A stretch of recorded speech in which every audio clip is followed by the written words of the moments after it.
Hello students, welcome to mass science 11th and 12th। तो आज इस वीडियो में हम डिस्कस करने वाले हैं चैप्टर नंबर 10 हेलोजन डेरिवेटिव्स के what to study and what to skip. आपने ऑलरेडी ये चैप्टर कहीं ना कहीं से पढ़ लिया होगा, बट आपको शायद ये नहीं मालूम होगा कि ये चैप्टर में आपको क्या पढ़ना है, कितना पढ़ना है, किस तरह से क्वेश्चन आ सकता है और आप इस चैप्टर में क्या स्किप कर सकते हो। हेलोजन डेरिवेटिव के और सॉलिड स्टेट के most important question and numerical solid state के मैंने ऑलरेडी अपलोड कर दी हूँ, आप जाके वो मेरे चैनल पे देख सकते हैं। ओके, सो अभी हम स्टार्ट करते हैं वन बाय वन, एक एक पेज से हम देखते हैं और मैं आपको एक एक पेज से बताते हुए जाऊंगी कि आपको कहाँ कितना पढ़ना है, कैसे क्वेश्चन आते हैं और आप क्या स्किप कर सकते हो। ओके, तो पूरा वीडियो देखिएगा। तो सबसे पहले हमारा है classification of halogen derivative. Classification of halogen derivative सबसे पहला है on the basis of hydrocarbon skeleton, जिसमें आपको देखने मिलेगा alkane, hello alkenes, alkyne and hello Areen. तो ये बेसिक क्लासिफिकेशन है, तो यहाँ से ज़्यादा कुछ नहीं आएगा। नेक्स्ट आपको बोलेगा on the basis of number of halogen atom, कि कितने हेलोजन एटम है, मोनो है, एक है कि दो है, और तीन रहा तो आप उसको ट्राई बोलोगे। तो ये बेसिक है, थोड़ा सा पढ़ लेना, इसमें से ज़्यादा कुछ खास आता नहीं है। कुछ आया तो एमसीक्यू में आएगा, बट मोस्टली एमसीक्यू में जो आता है वो आता है classification of mono halogen compound, कि मोनो हेलोजन कंपाउंड की जो क्लासिफिकेशन है ना, वहाँ से आता है। तो यहाँ से आपको जो पूरा पैराग्राफ है उसको रट्टा नहीं मारना है, आपको बेसिक्स को पढ़ना है। जैसे कि अल्काइल हैलाइड क्या होता है, तो अल्काइल हैलाइड में जो हेलोजन होता है वो sp3 हाइब्रिडाइज कार्बन एटम से अटैच होता है। और उसके बाद इसमें भी अलग अलग तरह के टाइप होते हैं, जैसे प्राइमरी हैलाइड, सेकेंडरी हैलाइड और टर्शरी हैलाइड। अगर आपको नहीं मालूम है तो ये थोड़ा सा मैं आपको एक्सप्लेन कर देती हूँ कि जो भी आपका फंक्शनल ग्रुप है आप उसको देखो, वो फंक्शनल ग्रुप किस कार्बन से लगा हुआ है। ये आपका हीरो कार्बन है, आप इसको क्या बोलोगे, हीरो कार्बन, यानी सबसे मेन जिस पे आपको फोकस करना है। ओके, अब ये कार्बन और कितने कार्बन या अल्काइल ग्रुप से ज्वाइंट है, तो यहाँ पर देखो एक है, यहाँ पर अगर आप देखोगे तो ये दो है। हाइड्रोजन को काउंट नहीं करते बेटा। डेफिनेशन क्या है कि आपका फंक्शनल ग्रुप जिस कार्बन से लगा है वो कार्बन और कितने अल्काइल ग्रुप या और कितने कार्बन से जुड़ा हुआ है। तो अल्काइल ग्रुप भी में कार्बन ही होता है ना हमारा, तो अल्काइल ग्रुप बोलो या कितने कार्बन से डायरेक्ट अटैच है, डायरेक्ट। ओके, तो ये वर्ड याद रखना कि डायरेक्टली अटैच कितने से। और यहाँ पे देखोगे तो ये कार्बन डायरेक्टली तीन अल्काइल ग्रुप से अटैच है। तो आपको प्राइमरी, सेकेंडरी और टर्शरी देखने मिलेगा। अब यहाँ पे जो बच्चे हैं वो अच्छे से पढ़ते नहीं है कि कुछ आएगा नहीं, और बाद में ये एमसीक्यू में आ जाता है और वो कंफ्यूज हो जाता है। अलाइलिक, बेंजाइलिक, ये सारे क्या होते हैं। और एक और है कि हमारे पास जो है विनाइलिक, ये सबका आप कार्बन स्केलेटन स्ट्रक्चर जो होता है उसको अच्छे से याद रखोगे। अभी अलाइलिक क्या होता है, carbon, double bond carbon, single bond carbon, single bond जो भी आपका फंक्शनल ग्रुप है, तो ये अलाइलिक का स्ट्रक्चर है। यहाँ पर आप देखो ये कार्बन, फिर डबल बॉन्ड है, carbon, single bond carbon, functional group. तो अगर ऐसा लिखा रहा तो पहचानने में इजी रहता है, लेकिन कभी ऐसा आ जाता है पेपर में तो मुश्किल रहता है। लेकिन आपको अगर ये याद है कि अलाइलिक का मतलब होता है carbon, double bond carbon, single bond carbon, single bond functional group, तो आप यहाँ पर इजीली देख पाओगे। ओके, और आपको यहाँ पर देखिए अराइल हैलाइड में और बेंजाइलिक हैलाइड में फर्क है। बेंजाइलिक हैलाइड में एक बेंजीन रिंग है, कार्बन है, उसके बाद फंक्शनल ग्रुप है। लेकिन अराइल वाले में बेंजीन रिंग से डायरेक्ट आपका फंक्शनल ग्रुप अटैच है। तो ये दोनों में भी आप अच्छे से डिफरेंस देखोगे। और यहाँ पर अगर आप देखोगे तो ये जो कार्बन है ये sp3 हाइब्रिडाइज है, यहाँ देखोगे तो कार्बन भी sp3 हाइब्रिडाइज है। लेकिन अगर आप यहाँ देखोगे तो ये जो कार्बन है, ये वाला कार्बन जो है वो sp2 हाइब्रिडाइज है। अगर आपको हाइब्रिडाइजेशन के बारे में इतना नहीं मालूम है तो अभी के लिए याद कर लीजिए कि कार्बन, अगर सिंगल बॉन्ड कार्बन, अगर जिस कार्बन से फंक्शनल ग्रुप अटैच है उसके आगे वाला ये सिंगल बॉन्ड है तो ये हो जाएगा sp3। ठीक है, डबल बॉन्ड रहा तो sp2, और अगर ट्रिपल बॉन्ड रहा तो sp। ठीक है, ये एकदम शॉर्ट ट्रिक अभी के लिए आप याद रख लो अगर आपको ज़्यादा हाइब्रिडाइजेशन के बारे में मालूम नहीं है। और विनाइल में अगर देखो ये कार्बन है और इसके बाद क्या है, डबल बॉन्ड, मतलब इसका हाइब्रिडाइजेशन क्या है, sp2 हाइब्रिडाइजेशन है। ओके, तो इस तरह से आप लोग अच्छे से करोगे। हेलो अल्केन्स है हमारा, ये हेलो अल्काइंस है, ये सारी चीज आपको अच्छे से करना है, ये आपको एमसीक्यू में या 1 मार्क्स में आएगा। नेक्स्ट आ जाता है हमारे पास, ये बड़ा सा टेबल है IUPAC नेम का और कॉमन नेम का। इसको आपको बिल्कुल भी स्किप नहीं करना है, क्योंकि आपने पूरा प्रिपरेशन मेथड कर लिया, आपने पूरी केमिकल प्रॉपर्टी कर ली है, लेकिन एग्जाम में जब क्वेश्चन आता है तो आपको आएगा, जैसे मैंने आपको एक क्वेश्चन दे दी एग्जाम में कि विनाइल क्लोराइड का प्रिपरेशन करो। अब आपको विनाइल क्लोराइड ही नहीं मालूम है, आपने तो पूरा पढ़ के आ गए, लेकिन आपको यही नहीं मालूम है विनाइल क्लोराइड क्या है, तो आप कैसे प्रिपरेशन करोगे। तो कभी कभार नहीं, हमेशा जो एग्जाम में क्वेश्चन आते हैं वो उसके नेम से आते हैं। बहुत कम बार स्ट्रक्चर बना होता है, कभी नेम होता है, तो स्ट्रक्चर तो आपके लिए इजी है, लेकिन अगर आपको नेम दे दिया तो आप फिर क्या करोगे। तो इसलिए आपको IUPAC नेमिंग और कॉमन करना है। ओके, और इसमें से एक तो ये आपको काम आएगा प्रिपरेशन मेथड में और केमिकल प्रॉपर्टी में, और दूसरा जैसे भी स्ट्रक्चर आ जाएगा, जैसे ये वाला स्ट्रक्चर आ गया, अब आपको इसका IUPAC नेम लिखना रहेगा और आपको इसके लिए मिलेंगे 1 मार्क्स। ओके, तो इतना करोगे बच्चों। अब आगे देखो, आगे है हमारे पास preparation method of haloalkanes, preparation method of alkyl halide. Preparation method of alkyl halide में सबसे पहला है फ्रॉम एल्कोहल। अब हम लोग क्या करेंगे, एल्कोहल तो फिक्स है, उसके साथ हम लोग दूसरी चीज मिक्स करेंगे और क्या बनाएंगे, अल्काइल हैलाइड बनाएंगे। तो सबसे पहले एल्कोहल देखो है, लेकिन इस बार हमने साथ में क्या डाले, इस बार हम साथ में डालेंगे हाइड्रोजन हैलाइड, और जो भी सूटेबल कंडीशन होगी उससे हम लोग क्या करेंगे, preparation method of alkyl halide. तो सिर्फ इतना सा आपको नहीं आता है कि आप जो है अल्कोहल और हेलोजन एसिड का यूज करके अल्काइल हैलाइड बनाओ। कैसा क्वेश्चन आता है इसमें वो ध्यान दो।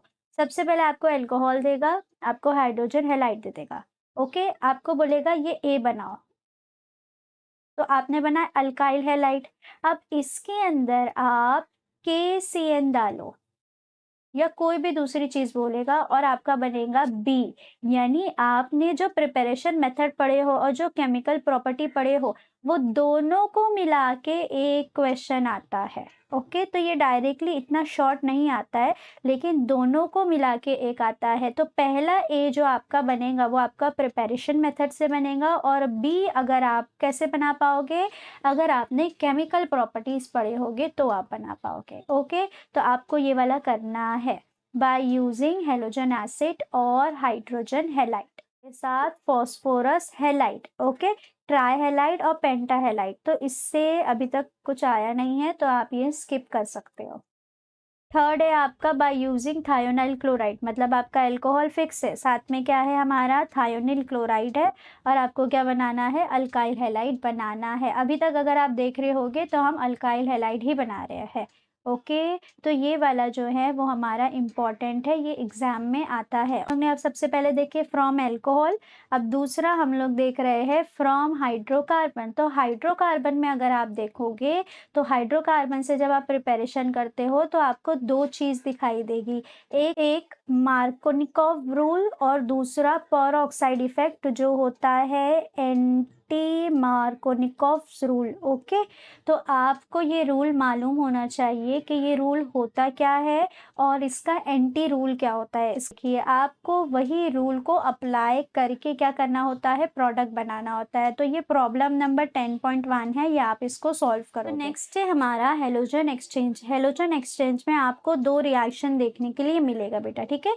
एक है फिंकलस्टीन रिएक्शन और दूसरा है स्वर्ट्स रिएक्शन। ये दोनों रिएक्शन नेम रिएक्शन में आते हैं, और जो भी नेम रिएक्शन होता है आपका पूरे ऑर्गेनिक केमिस्ट्री में सारे नेम रिएक्शन इंपॉर्टेंट होते हैं। और अगर आप यहाँ पे देखोगे तो यहाँ पर आपको दिख रहा होगा ये वाला नेम रिएक्शन, ये हम दूसरे चैप्टर में कवर करेंगे। ओके, तो वो वहाँ पर इम्पॉर्टेंट है। हम लोग अभी ये वाले चैप्टर की बात कर रहे हैं, तो ये वाले चैप्टर में से आपको फिंकलस्टीन रिएक्शन और स्वर्ट्स रिएक्शन देखने के लिए मिल जाएगा। यहाँ पर आप बना रहे हो अल्काइल आयोडाइड और यहाँ पर आप बना रहे हो अल्काइल फ्लोराइड।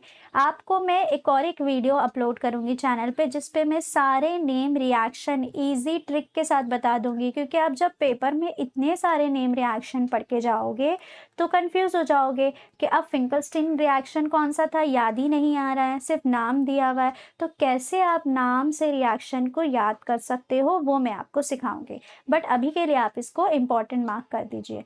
नेक्स्ट है हमारा इलेक्ट्रोफिलिक सब्सटीट्यूशन। तो इलेक्ट्रोफिलिक सब्सटीट्यूशन में अगर आप देखोगे तो यहाँ आ जाइए, ऊपर पेज करती हूँ मैं। इलेक्ट्रोफिलिक सब्सटीट्यूशन से देखिए आप क्या बना रहे हो, अराइल हैलाइड। अब याद रखना कि जब भी आप ये वाला चैप्टर पढ़ोगे, ये वाली जो पोजीशन है ये आपकी एक पोजीशन है जहाँ पर आपका एक ग्रुप लगा हुआ है, ओके। इसके बाजू वाली ये पोजीशन और इस पोजीशन को बोलते हैं ऑर्थो, इसको हम लोग बोलेंगे मेटा, और इसके अपोजिट वाली को बोलेंगे हम लोग पैरा। तो अगर आप ध्यान से देखोगे तो आपका जो भी बी आर या जो भी हेलाइड है आपका, वो या तो ऑर्थो पोजीशन पे लगेगा या पैरा पोजीशन पे लगेगा, मेटा पोजीशन पे नहीं लगेगा। तो इसका एक बहुत ही अच्छा एक्सप्लेनेशन है, पूरा रेजोनेटिंग स्ट्रक्चर है कि चार्ज कहाँ आता है, फिर उसके हिसाब से प्रोडक्ट बनता है। लेकिन एक शॉर्ट अगर मैं आपको बता दूँ तो आपको ये ध्यान रखना है कि ये वाली जो पोजीशन है इस पे आप कहीं पर भी हेलाइड नहीं लगाओगे, और ये वाली पोजीशन पे, ठीक है। याद रखो, ये वाली पोजीशन को कट कर दो और ये वाली पोजीशन पे। अब बहुत से बच्चों को मालूम होता है कि अगर मैं उन्हें ये कंपाउंड दूँ और उसमें बी आर डाल दूँ तो बी आर लगेगा। अब वो क्या करते हैं, कभी कभार यहाँ बी आर लगा देते हैं, तो वो तो गलत हो गया ना। तो इसलिए आप इसको याद कर लीजिए कि यहाँ ये मेटा पोजीशन पे बी आर या कोई भी हेलाइड नहीं लगेगा। नेक्स्ट हमारा आता है फिजिकल प्रॉपर्टी। तो फिजिकल प्रॉपर्टी में से अब तक कुछ भी ऐसा खास देखने के लिए मिला ही नहीं है। हाँ, फिजिकल प्रॉपर्टी जो एंट्रेंस एग्जाम वाले बच्चे हैं वो अच्छे से पढ़ेंगे, लेकिन मैं यहाँ पे सिर्फ बोर्ड्स वाले बच्चों के हिसाब से ही बता रही हूँ। नेक्स्ट देखिए हमारे पास क्या है, तो नेक्स्ट हमारे पास है optical isomerism in halogen derivative. तो यहाँ से हमारे पास सबसे पहला क्वेश्चन आता है कि कायरल कार्बन क्या होता है, कायरलिटी क्या होती है, ये आप पढ़ोगे। उसके बाद ये आपको दिख रहा होगा ना, इसकी आपको ऑप्टिकल एक्टिविटी को एक्सप्लेन करना है। तो 2-क्लोरोब्यूटेन की ऑप्टिकल एक्टिविटी का एक्सप्लेनेशन आपको करना है। सुपर इम्पोजिबल क्या होता है, नॉन सुपर इम्पोजिबल क्या होता है, ये आपको मालूम होना चाहिए। नेक्स्ट आपको ये मालूम होना चाहिए कि ऑप्टिकल आइसोमेरिज्म क्या होते हैं और ऑप्टिकल एक्टिविटी क्या होती है, प्लेन पोलराइज लाइट क्या होती है। ये मैं उन बच्चों के लिए बता रही हूँ जो पूरा अच्छे से चैप्टर पढ़ते हैं, और जिनको सिर्फ इम्पॉर्टेंट देखना है तो सिर्फ इम्पॉर्टेंट का भी वीडियो अपलोडेड है। तो आप यहाँ पे ये जितनी भी हाईलाइट डेफिनेशन है ये सारी डेफिनेशन को अच्छे से पढ़ोगे। फिर आपको ये देखना है कि ऑप्टिकल एक्टिविटी क्या है, ऑप्टिकल रोटेशन क्या है। ऑप्टिकल रोटेशन में आपके पास दो रोटेशन है, डेक्स्ट्रो रोटेटरी और लीवो रोटेटरी। तो आप ये भी देखोगे क्या होता है, ओके। फिर यहाँ पर आ जाइए पेज नंबर 218 पे। 218 पे आपको दो डेफिनेशन मिल जाएगी। पहली डेफिनेशन है आपकी इनशियोमर्स। तो इनशियोमर्स में जब आप डेफिनेशन लिखते हो तो कौन कौन से इंपॉर्टेंट वर्ड है वो सुनो।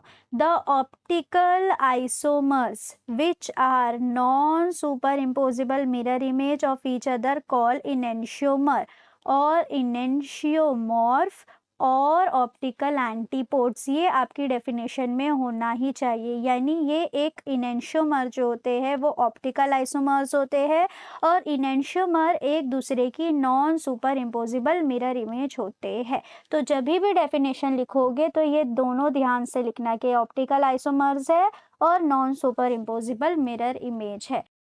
रेसिमिक मिक्सचर और रेसिमिक मॉडिफिकेशन क्या होता है, डीएल इसकी साइन होती है, प्लस माइनस से भी लिखते हैं, ये आपको याद करना है। फिर आपको यही पेज पे दिखाई देगा फीचर प्रोजेक्शन फॉर्मूला, इसमें से कुछ भी पेपर में नहीं आता है। नेक्स्ट पेज पे आ जाओ। नेक्स्ट है हमारे पास केमिकल प्रॉपर्टीज़। केमिकल प्रॉपर्टीज़ में से मैं जैसा-जैसा आपको क्वेश्चन बोलते जा रही हूँ, वैसा आप अपनी टेक्स्ट बुक में लिखते जाइए। तो सबसे पहला है laboratory test of haloalkanes. ये वाला आपको प्रैक्टिकल में भी देखने के लिए मिलेगा। अगर मैं आपको एक अननोन कंपाउंड देती हूँ और मुझे मालूम है वो अल्काइल हैलाइड है, लेकिन आपको उसका कन्फर्मेटरी टेस्ट बताना है, यानी आपको कन्फर्म करके मुझे बताना है कि हाँ, ये अल्काइल हैलाइड ही है। तो आप क्या करोगे, तो आप सबसे पहले क्या लोगे, मैं आपको जो भी टेस्ट ट्यूब दूँगी उसमें हेलो अल्केन रहेगा। फिर आप उसके अंदर एक्वस सोडियम या फिर आप पोटेशियम हाइड्रोक्साइड डालोगे तो वो किस में कन्वर्ट हो जाएगा, अल्कोहल में, और साथ में आपका एक एनायन बनेगा। फिर आप इसमें सिल्वर नाइट्राइड डालोगे तो सिल्वर नाइट्राइड का Ag+ और हैलाइड का X- जो है आपका, वो क्या बना देगा, Agx। ये जो होता है एक प्रेसिपिटेट के फॉर्म में बनता है। अगर समझ लो आपका AgCl बना, आपका जो X था अगर वो Cl है तो एंड में आपका बनेगा AgCl। AgCl एक वाइट कलर की पीपीटी होती है जो ऊपर आपको, ये आपकी टेस्ट ट्यूब है तो ऊपर ऐसा वाइट वाइट बन जाएगा। इससे आपको कंफर्म हो जाएगा कि आपको जो भी कंपाउंड दिया गया था उसमें हैलाइड है। तो यहाँ पे आप लिख दो ये हैलाइड का कंफर्मेटरी टेस्ट है, कि अगर आपको कंफर्म करना है कि हैलाइड है या नहीं है तब आप ये वाला टेस्ट करोगे। ओके, मेरे पास क्या है, nucleophilic substitution reaction. Nucleophilic substitution reaction में बहुत बड़ा बड़ा आपको दिखाई देगा, पर आपको इसमें से क्या पढ़ना है वो मैं आपको बता देती हूँ। तो ये पेज पे तो हमारे पास देख लीजिए कुछ नहीं है, नेक्स्ट पेज पे आ जाइए। यहाँ पे आपको टोटल 8 न्यूक्लियोफिलिक रिएक्शन दिख रहे होंगे, ये 8 आपको पढ़ना है। इसमें से कुछ ना कुछ एक रिएक्शन तो आपको एग्जाम में देखने मिलेगा, और इम्पॉर्टेंट वीडियो में इसमें से कौन से इम्पॉर्टेंट है वो भी मैंने आपको बता दी हूँ। अब मैंने आपको ऑलरेडी पहले क्वेश्चन बताई हूँ कि प्रिपरेशन मेथड से आपको अल्काइल हैलाइड बनाना होगा। उस अल्काइल हैलाइड में आप अगर NaOH डालोगे तो आपको क्या मिलेगा, तो ये आपका B बनेगा और ये आपका A होता है। तो आपको क्या करना है, प्रिपरेशन मेथड को और केमिकल प्रॉपर्टी को अच्छे से साथ साथ में पढ़ना है। तो आपने प्रिपरेशन मेथड में जो भी हैलाइड बनाए हो उसमें ये सारे रिएजेंट आप डाल के देखो और देखो आपका क्या प्रोडक्ट बनता है, तो आपकी एक अच्छे से प्रैक्टिस हो जाएगी। ओके, आगे है हमारे पास मैकेनिज्म ऑफ एसएन रिएक्शन। अब एसएन रिएक्शन में भी SN1 है और SN2 है। SN1 और SN2 का कंप्लीट मैकेनिज्म करना है और उसका ये सेलिएंट फीचर आपको करना है। ओके, तो आप ये पूरा ये सब करोगे। सबसे पहले आप बताओगे कि SN2 मैकेनिज्म होता क्या है, SN2 मैकेनिज्म का फुल फॉर्म क्या है, उसका रेट क्या है, उसका ऑर्डर क्या है। उसके बाद आप ये जो मैकेनिज्म है इस मैकेनिज्म को एक एग्जांपल लेके एक्सप्लेन करोगे। पिक्चर में देखेंगे तो ये जो सारे पॉइंट्स है आप इसको थोड़ा शॉर्ट में भी याद कर सकते हैं। SN1 मैकेनिज्म जिसमें आपको टर्ड ब्यूटाइल ब्रोमाइड का, खास करके ये पूरा नाम के साथ आता है कि आपको इसका SN1 के मैकेनिज्म को एक्सप्लेन करना है। तो बताओ कि SN1 मैकेनिज्म क्या होता है, उसका रेट किस पे डिपेंड होता है, उसका रेट क्या होता है, फुल फॉर्म, और ये लिखोगे। ये देखिए आप, ये टर्ड ब्यूटाइल ब्रोमाइड का स्ट्रक्चर होता है। ओके, तो यहाँ पर आप देखोगे तो आपका कार्बोकेटायन फॉर्मेशन हो रही है। यहाँ पर आपका एक इंटरमीडिएट बन रहा है, SN2 में आपका इंटरमीडिएट नहीं बनाता। फिर यहाँ पर आपका जो अटैक हो रहा है, क्योंकि ये प्लेनार है, ये मतलब एक ही प्लेन में होता है, ये OH यहाँ से भी अटैक कर सकता है और यहाँ से भी अटैक कर सकता है, जिसकी वजह से 50-50% चांस है कि OH यहाँ भी लग सकता है या फिर OH यहाँ भी लग सकता है। तो यहाँ पे आपको रेसमिक मिक्सचर देखने के लिए मिलता है, यही आप यहाँ पर एक्सप्लेन करोगे और इसका भी सेलिएंट फीचर आप अच्छे से करोगे। ओके, नेक्स्ट आपको मिल जाएगा factor influencing SN1 and SN2 mechanism. तो ये आप नहीं करोगे, लेकिन जो भी एंट्रेंस वाले स्टूडेंट इस वीडियो को देख रहे हैं, तब आप बच्चों जब भी एंट्रेंस की पढ़ाई करोगे तब आप SN1 SN2 उसका मैकेनिज्म, उसका फीचर और ये फैक्टर आपको करना है। एंट्रेंस वाले बच्चों के लिए इम्पॉर्टेंट है, बोर्ड्स वाले बच्चों के लिए इम्पॉर्टेंट नहीं है। तो पूरा फैक्टर इन्फ्लुएंसिंग स्किप करने के बाद आप यहाँ पर आ जाओगे डायरेक्ट एलिमिनेशन रिएक्शन, जिसमें आपको मिल जाएगा डिहाइड्रोहेलोजिनेशन। यहाँ पर आपको बहुत सारे नाम मिल जाएंगे ये रिएक्शन के, तो यहाँ पर आप क्या करोगे वो मैं आपको बताती हूँ। ये देखिए, ये बीटा एलिमिनेशन रिएक्शन है, ये आप अच्छे से करोगे। ये जो आपको एग्जाम्पल दिख रही है ना, ये एग्जाम्पल सबसे पहले आप एक्सप्लेन करोगे। ये इसको जर्नल रिएक्शन बोलते हैं। यहाँ पे ये जो आपको दिख रहा है ना, इसको जर्नल रिएक्शन बोलते हैं। एग्जाम्पल इसके नीचे है, आप बताओगे कि डीहाइड्रोहेलोजिनेशन होता क्या है। फिर इसकी एग्जाम्पल यहाँ पर है। ये एग्जाम्पल डायरेक्ट एक बार पेपर में आई है। जैसे आपको ये दिया हुआ था, एल्कोहलिक KOH दिया हुआ था, तो आपको अगर बीटा वन जाएगा तो क्या बनेगा, बीटा वन हाइड्रोजन जाएगा तो क्या बनेगा, ये आपको बताना था और ये आपको बताना था। यानी इतना पार्ट आपको दिया हुआ था, इसके नीचे का आपको एक्सप्लेन करना था। तो ये देखिए, सबसे पहला क्वेश्चन बनता है कि डायरेक्ट ये वाली एग्जाम्पल आती है। दूसरा, आपको डीहाइड्रोहेलोजिनेशन रिएक्शन को एक्सप्लेन करना होता है, जिसको आप बीटा एलिमिनेशन भी बोल सकते हो विथ एग्जाम्पल। तो ये ऊपर वाला पार्ट भी, ये भी आपको करना है। इसको बोलते हैं जर्नल रिएक्शन। जब भी आप किसी भी रिएक्शन को एक्सप्लेन करते हो तो सबसे पहले आप उस रिएक्शन के बारे में थोड़ा सा लिखोगे, फिर आप उसकी जर्नल रिएक्शन को लिखते हो, यानी इस तरह से। फिर उसके बाद आप उसकी एक एग्जाम्पल लिखोगे। तो ये बहुत अच्छा प्रेजेंटेशन होता है और देखने में भी बहुत अच्छा लगता है। और यहाँ पे आपको दिखाई देंगे सिर्फ एलिमिनेशन। तो सिर्फ एलिमिनेशन क्या होता है, उसके रूल, इसके बारे में भी आप पढ़ लोगे एक बार, और ज़्यादा कुछ नहीं पढ़ना है यहाँ से। अब यहाँ से तो आपको कुछ ना कुछ एग्जाम में देखने मिलेगा ही मिलेगा। रिएक्शन विद एक्टिव मेटल में सबसे पहला और इम्पॉर्टेंट है रिएक्शन विद मैग्नीशियम। यहाँ पे आपको सबसे पहला क्वेश्चन बनेगा preparation method of Grignard reagent. दूसरा आपको पूछा था कि ग्रिग्नार्ड रिएजेंट में जो मेटल यूज होता है उसका नाम बताइए। तीसरा क्वेश्चन आपका यहाँ बनेगा कि ग्रिग्नार्ड रिएजेंट में अगर आप अल्कोहल डालोगे तो आपको क्या मिलेगा। तो ये 3 क्वेश्चन अभी तक इस तरह से एग्जाम में आ चुके हैं। तो ये वाला आप ग्रिग्नार्ड रिएजेंट को पढ़ोगे। वापिस से आ गया है एक नेम रिएक्शन जो कि है वर्ड्स रिएक्शन। ओके, तो ये इसका जर्नल रिएक्शन और ये नीचे उसके एग्जाम्पल के साथ आप इसको बताओगे। तो वर्ड्स रिएक्शन आता है, कंप्लीट रिएक्शन में आता है ये, और ये दिया हुआ रहता है, प्रोडक्ट आपको बनाना होता है। तो ये इस तरह से भी एग्जाम में आया है और आ सकता है।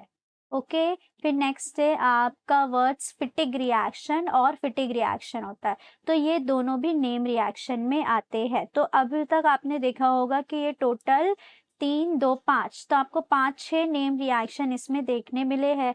तो कोई ना कोई एक तो आ ही सकता है। तो वर्ड्स फिटिंग रिएक्शन करोगे और फिटिग रिएक्शन करोगे। 2 तरह से क्वेश्चन बनते हैं, एक डायरेक्ट क्वेश्चन जिसमें आपको नोट्स लिखना होता है, जिसमें आप एक्सप्लेन करोगे कि वर्ड्स फिटिंग रिएक्शन क्या होता है और उसकी एक एग्जाम्पल दोगे। वैसे ही फिटिग रिएक्शन क्या होता है, उसकी एक एग्जाम्पल देके एक्सप्लेन करोगे। और दूसरा आपको ये दिया हुआ रहता है, ये दिया हुआ और ये, और आपको इसके आगे का कंडीशन लिखना होता है और आगे आपको प्रोडक्ट बनाना होता है। तो कंप्लीट रिएक्शन में आता है।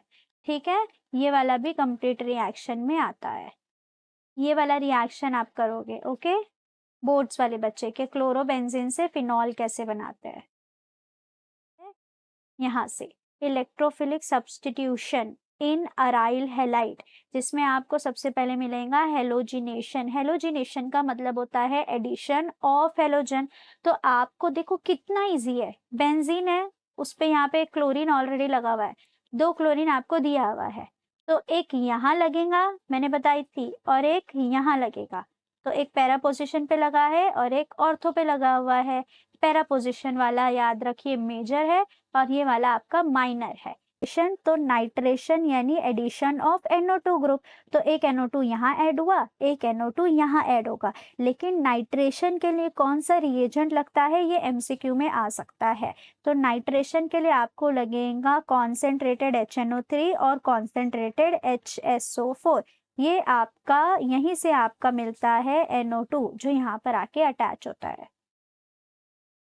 सल्फोनेशन यानी एडिशन ऑफ SO3H। तो SO3H एक यहाँ ऑर्थो पोजीशन पर और एक पैरा पोजीशन पर, और इसके लिए आप क्या यूज करोगे, इसके लिए हम यूज करते हैं फ्यूमिंग H2SO4।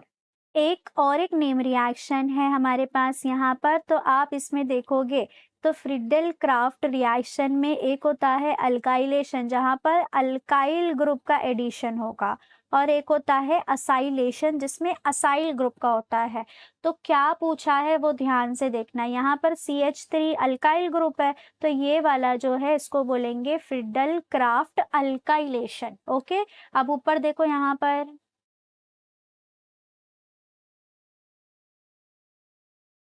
यहाँ पे आप देखोगे तो यहाँ पर असाइल ग्रुप का एडिशन हुआ है, तो इसको बोलेंगे असाइलेशन। तो इसमें भी दो है, तो ध्यान से देखना क्या पूछा है और किसकी एग्जाम्पल है। Last but not least uses and environmental effects of some polyhalogen compound. इसमें अगर आप देखोगे तो आपको दिख जाएगा, ये नाम भी दिया हुआ है, स्ट्रक्चर भी दिया हुआ है। अब बच्चे पढ़ के चले गए CH2Cl2, पेपर में आ गया मीथिलीन क्लोराइड के नाम से, अब उन्हें याद ही नहीं आ रहा कि मीथिलीन क्लोराइड क्या है।